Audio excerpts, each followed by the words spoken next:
The dog whisperer himself has recently been accused of being an irresponsible pet owner, and worse than that, his dog allegedly killed Queen Latifah's dog and Cesar tried to cover it up. So is Cesar truly an abusive, self-absorbed celebrity that doesn't care about the animals he works with? Or is he a misunderstood trainer with unconventional techniques? Stay tuned in today's episode of The Corporate Casket to find out. Hello and welcome back to The Corporate Casket, a series where bad businesses go to die.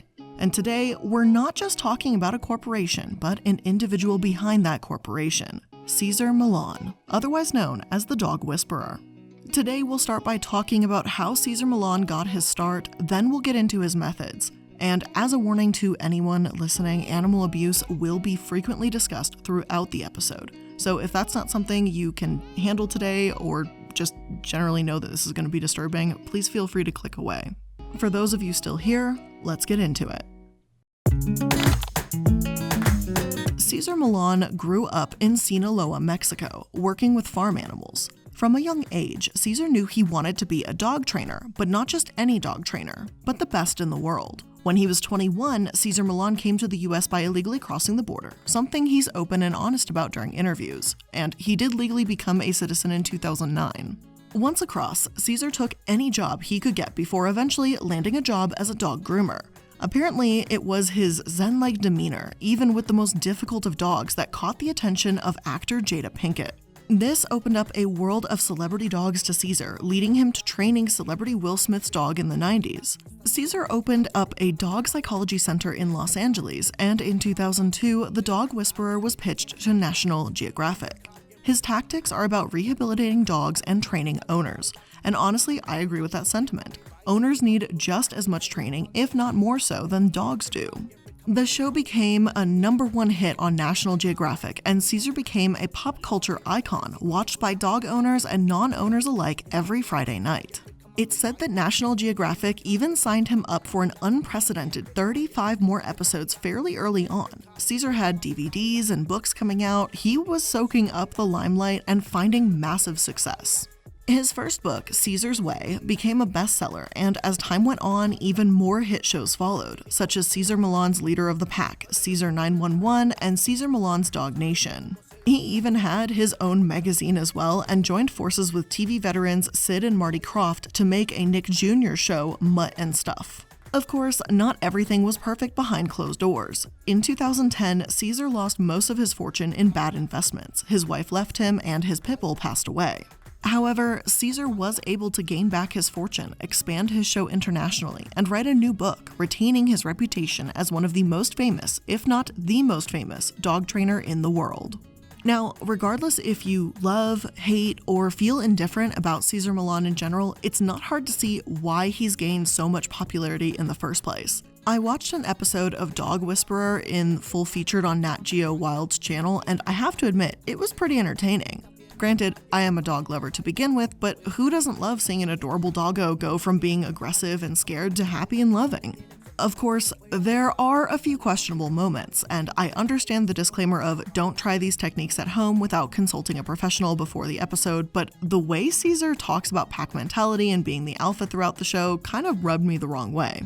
For example, there was one moment when Cesar was with 2 dogs in a family's garage. One was attempting to attack him while the other, a Rottweiler, was defending him.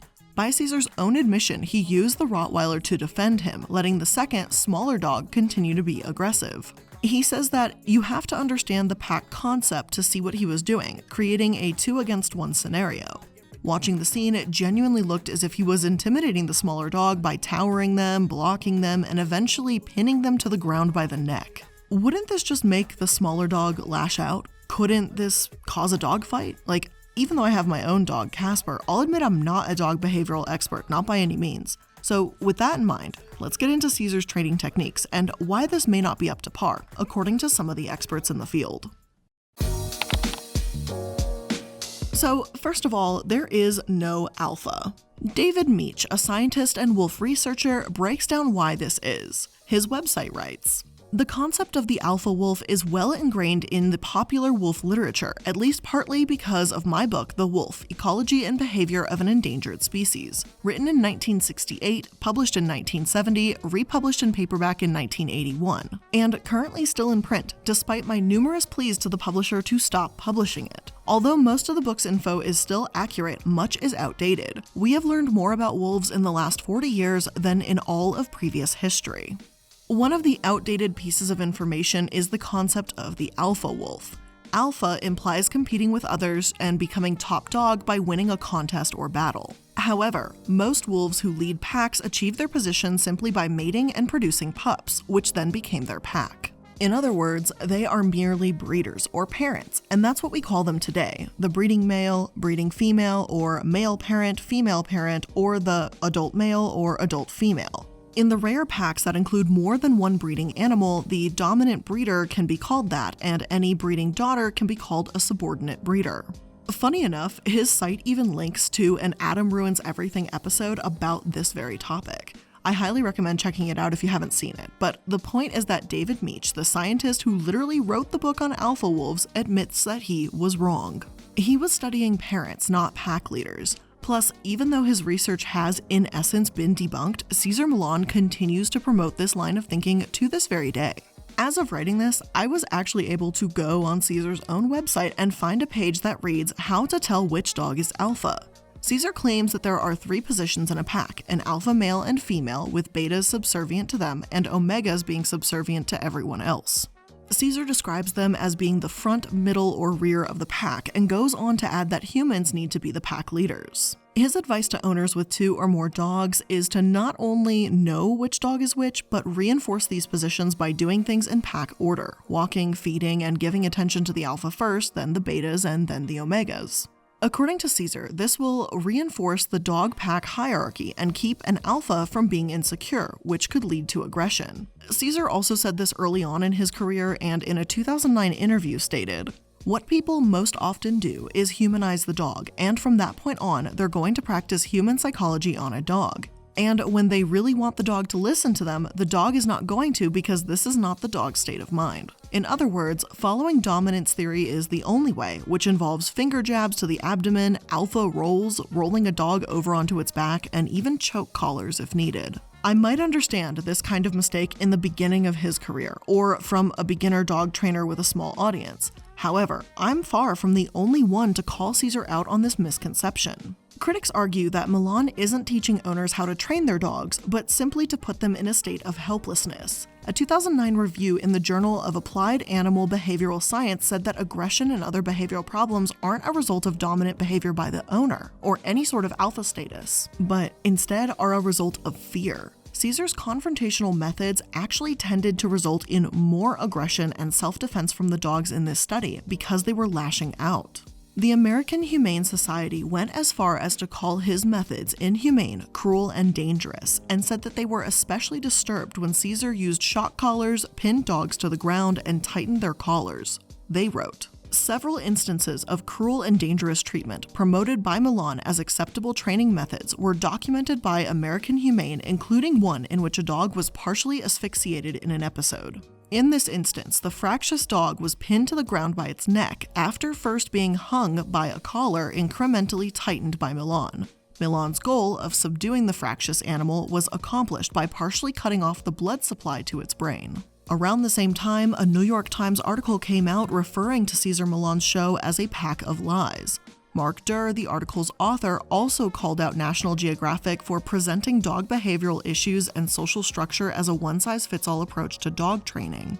Even if Cesar didn't and doesn't condone yelling or hitting, his tactics are still intimidation tactics all the same. Not only that, but Mark calls Cesar out for sexism as well and states, "Women are the worst offenders in his, Cesar's world." In one of the outtakes included in the 4 DVD set of the first season of Dog Whisperer, Mr. Millan explains that a woman is the only species that is wired different from the rest. And a woman always applies affection before discipline, he says. Man applies discipline, then affection, so we're more psychological than emotional. All animals should follow dominant leaders. They don't follow lovable leaders. Aggression can be because of medical conditions as well, but Cesar doesn't really talk about this at all. Probably because it wouldn't make for entertaining television to start every episode by telling an owner to go to the vet and get their dog checked out and have blood work done.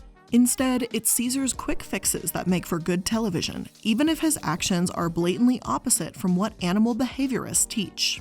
Frankly, what I've read thus far does lead me to believe that these dogs are only changing their behavior because they're afraid, intimidated, or helpless. And that's not to say that no dogs genuinely changed because of Cesar Millan. I can't follow up with every single owner featured on his program, but his methods are incredibly questionable. It reminds me of some sort of weird, intense doggy boot camp, if I had to explain it. So, how did this air, you might be asking yourself? Why would National Geographic allow this to run? Well, because of ratings, if I had to guess.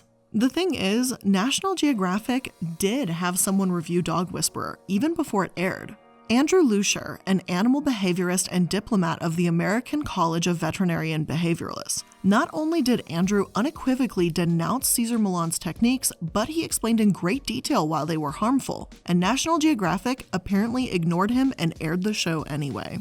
According to Andrew, after reviewing the 4 preview videotapes submitted to him from National Geographic, he was alarmed by several things. The first was the disclaimer. Why tell an audience not to try these techniques at home if the purpose of the show is to educate? My personal guess on this is that it was to remove liability in case something goes wrong. So Andrew's second point is that he claims that Millan's techniques are almost exclusively based on 2 types of techniques, flooding and positive punishment. He explains that flooding is when an animal is exposed to a fear or aggression-evoking stimulus and prevented from leaving the situation. The example he gives is to imagine that in order to treat arachnophobia, you were locked in a closet with hundreds of spiders and weren't allowed out until you stopped reacting. Sure, you could be potentially cured from a surface-level view, but you might also just be traumatized, disturbed, stressed, and fearful. As for positive punishment, he explains, positive punishment refers to applying an aversive stimulus or correction as a consequence of a behavior. There are many concerns about punishment aside from its unpleasantness. Punishment is entirely inappropriate for most types of aggression and for any behavior that involves anxiety. Punishment can suppress most behavior but does not resolve the underlying problem, i.e., the fear or anxiety. Even in cases where correctly applied punishment might be considered appropriate, many conditions have to be met that most dog owners can't meet. The punishment has to be applied every time the behavior is displayed, within half a second of the behavior, and at the correct intensity. Andrew gives examples throughout the tapes as well. In episode 1, a Great Dane was dragged onto a slippery floor by a choke chain, and it's apparent the dog was stressed from their excessive drooling. Another dog was corrected for showing fear by inflicting pain. A third dog was treated for a compulsive disorder with a prong collar. Andrew adds, the dog's behavior could be compared to stereotypic rocking in a child. The method Millan used to approach this problem would be like hitting this severely disturbed child each time it rocks. I bet you could suppress rocking behavior, but certainly no one could suggest that the child was cured. It was this episode that Andrew said particularly disturbed him because compulsive disorder is a medical condition. To treat that with punishment is no treatment at all.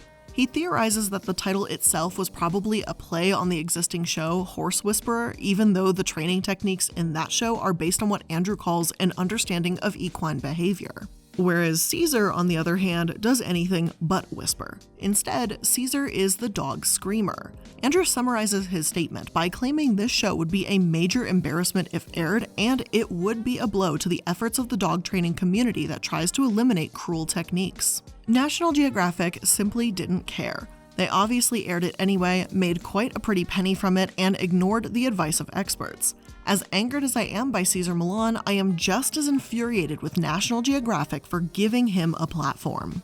In no small part because of Cesar's misinformation spreading, PBS released a 2010 documentary called Through a Dog's Eyes, in which they discuss the myth of dominance.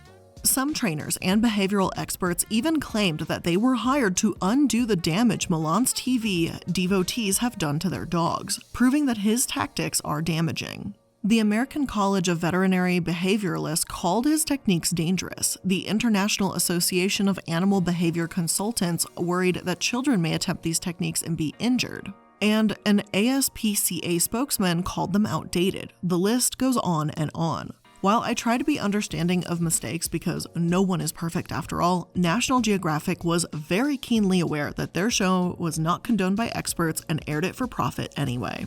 Of course, that's not to say that these damaging techniques are all that Cesar Millan does. The Dog Whisperer is ultimately reality TV.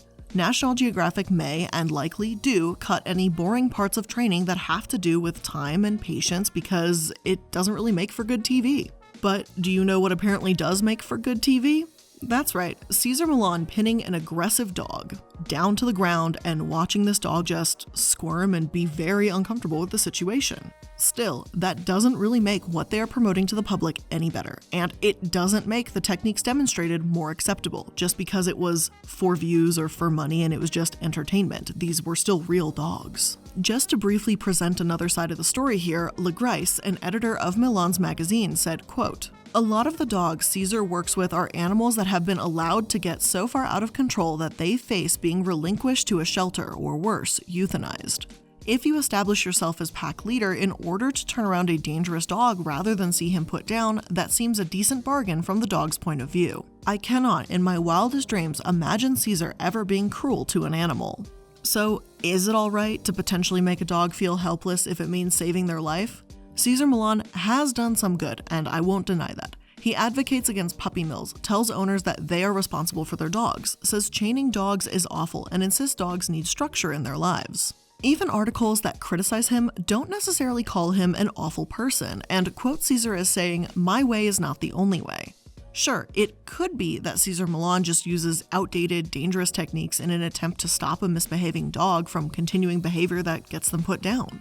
In that case, I'd argue that doesn't help these dogs in the long run, and someone else should be giving them professional, lasting care. All in all, though, Cesar Millan has been criticized for years about this, and yet he still stands by his dominance techniques to this day, judging by the fact that they're still promoted on his website. Now, as you might expect, these techniques have gotten him into quite a bit of trouble in the past. Now, before we go on to talk about some of the more serious and troubling issues as well as his dog psychology center, this is where I want to take a quick moment to thank today's sponsor for allowing me and the team to be able to even create an episode like this.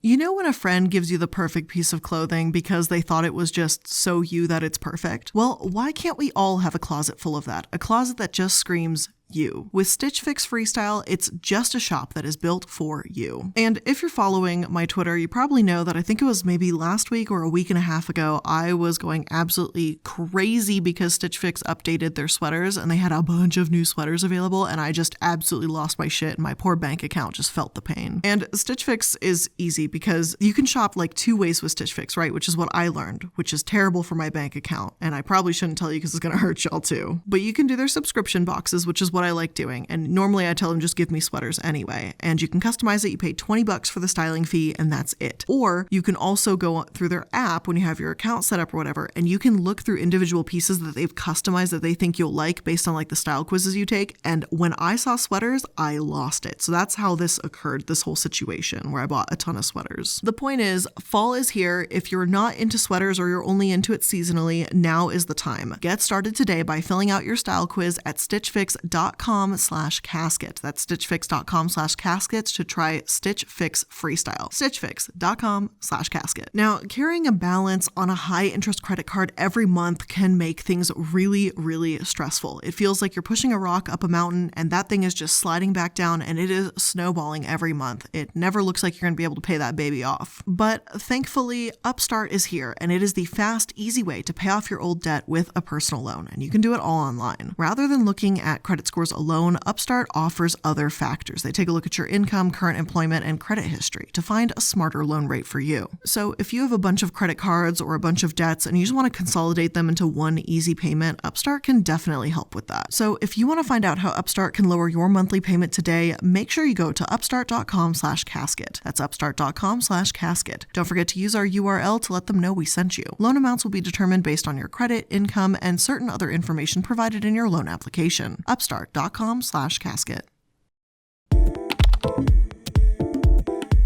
One of the earliest issues that arose was when a producer on Dog Whisperer claimed his dog, Gator, had been left bleeding, covered in bruises, and gasping for breath after being choked with a collar and overworked at Millan's Dog Psychology Center.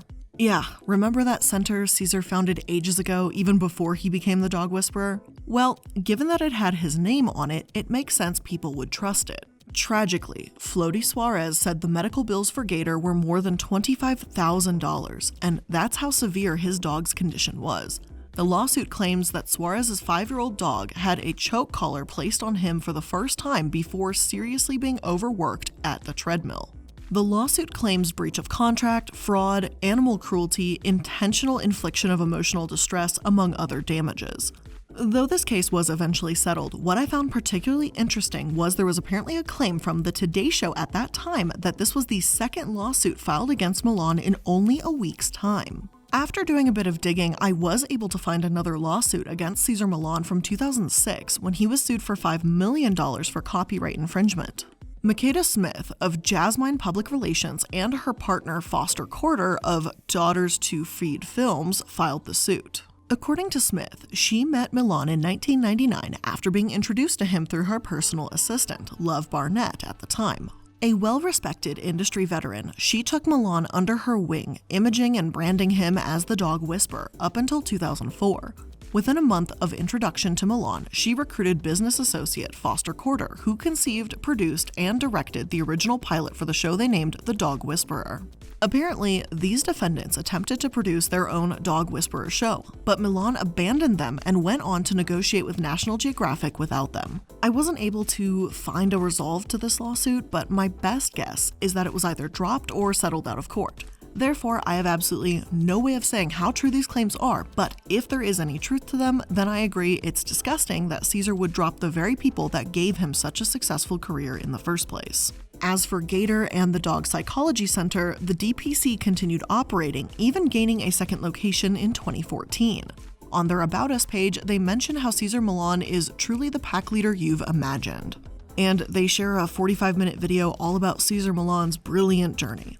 Although I understand Cesar is the face of this company, the fact that there is so little information about the actual training is just a bit frustrating. Not to mention, on their question contact form at the bottom of the page, they even make a point to add that no training questions will be answered through the form submission. So how is someone supposed to figure out how their dog will be treated?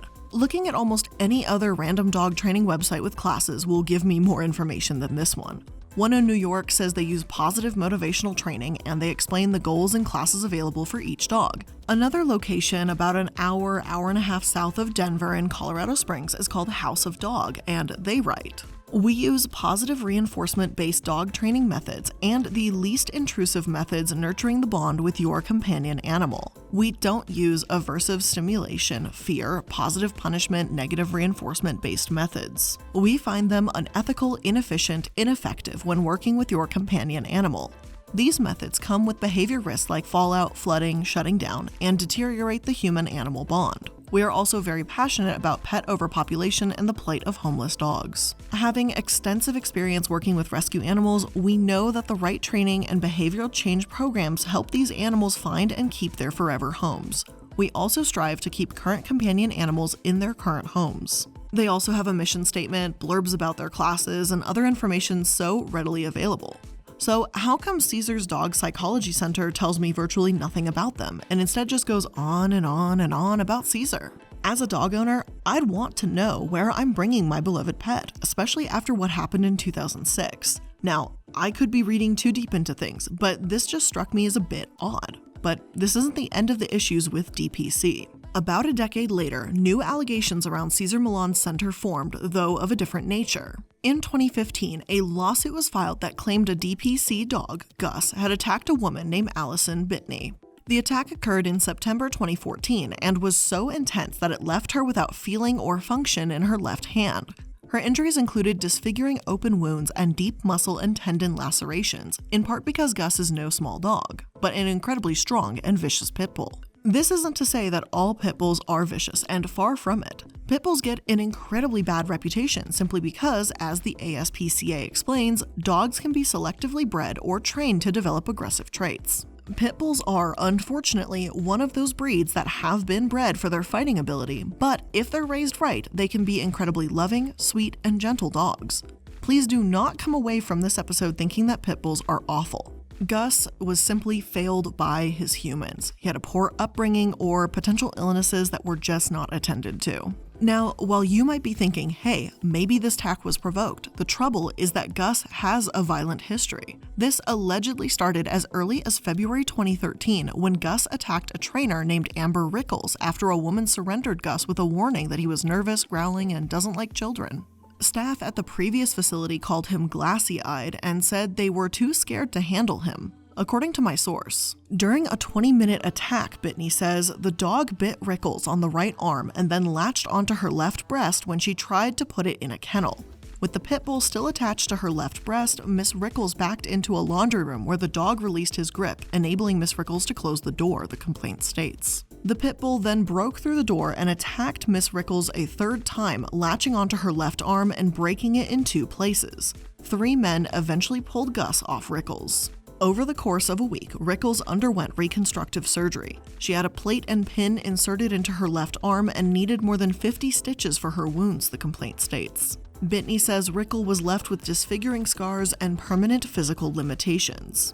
Unfortunately, later that month, a judge ordered the state to put down Gus. A rescuer appealed the order, and after that, Cesar Millan's Dog Psychology Center agreed to take the pit bull and rehabilitate it. In April 2014, just a few months before Allison was attacked, Gus bit another dog, an Alaskan Malamute, on the neck. Since the owner in charge of Gus's care, John Vazoler, fell behind on payments to keep him at the Dog Psychology Center, the center released him in September when Allison was attacked. The director and head trainer at the DPC even acknowledged that Gus needed at least another year and a half of training and that he may never be able to live in a regular home because of his tendencies. The thing is, I understand this isn't as straightforward as DPC failing to train a difficult dog. It's something that takes time, patience, and practice, and part of this is absolutely on John for allowing a guest around Gus when he's known to have these types of outbursts. That's why, justifiably, John was named as a defendant in this case.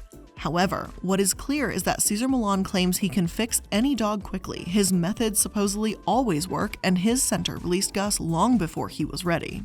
Whether or not Cesar had any personal contact with Gus, and the DPC says he didn't, it's disgusting that they would let a dog with this history back to his owner. After all, they agreed to not release Gus until he was fully deemed a safe member of society. So first they stepped in, said they would help, then take full responsibility and said Gus wouldn't be released until he was safe. But once the money stopped rolling in, they stopped caring. At least that's the impression I'm getting anyway. The thing is, dogs get put down for this kind of viciousness, 40% of whom are pit bulls. There are rescue centers out there dedicated to helping pit bulls, even ones with their own reality TV shows, like Villa Lobos on Animal Planet. So if Cesar Millan or his Dog Psychology Center didn't have the resources or aid to truly help Gus like they promised, then I'm sure that someone else could have and would have. It's just really upsetting to hear that the DPC, and by extension their owner Cesar, cared so little about Gus's life and the safety of those around him that they released him early. From what I've gathered, Millan was eventually dismissed as a defendant, and this seems too that it may have been settled out of court. Aside from these issues with the DPC, the first massive case I've seen brought against Cesar himself was a suit downright accusing him of animal abuse after an episode of Cesar 911. One clip from the episode showed a small dog with a history of biting a pig so badly it died being unleashed in a pig pen. Unsurprisingly, the dog bit one of these pigs, and National Geographic decided to air footage of the bite showing the pig's bleeding ear. Viewers were rightfully outraged, signing a petition to end the show.